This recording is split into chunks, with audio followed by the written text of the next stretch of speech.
La loi du plomb, vous vous en souvenez? Cette fameuse loi censée interdire les néonicotinoïdes, ces fameux pesticides qui font tellement de mal à nos abeilles et à la biodiversité, eh bien cette loi a été retoquée par le Conseil constitutionnel. Oui, vous avez bien entendu, retoquée.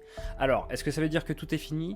Qu'on peut se réjouir et partir pique-niquer à travers les champs de fleurs sans souci? Eh bien non, désolé de briser vos rêves bucoliques, mais la réalité est un peu plus complexe que ça. On pourrait se dire, ah, c'est la fin d'une page, mais détrompez-vous, ce n'est qu'un répit.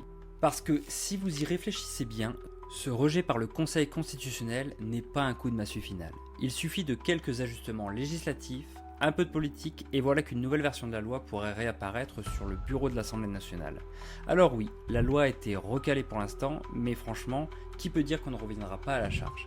Un texte modifié, peaufiné, prêt à repasser, avec peut-être un peu moins de buzz, un peu plus de compromis, et un petit zeste de néonicotinoïdes.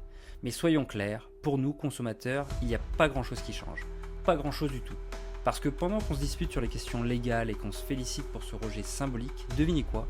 On continue d'importer massivement des produits qui viennent de l'étranger, produits qui, eux, n'ont aucune restriction. Et vous savez ce qu'ils contiennent? Ces mêmes néonicotinoïdes qu'on essaie de bannir chez nous. Comment? Eh bien tout simplement en faisant entrer dans nos assiettes des produits venant de pays où l'utilisation de ces substances est encore autorisée. Magique, non? On fait la guerre à la pesticide chez nous, mais on l'invite à notre table sans même un petit avertissement. Alors la loi du plomb retoquée, c'est bien, mais le vrai problème reste entier. Les pesticides, eux, ne sont pas partis.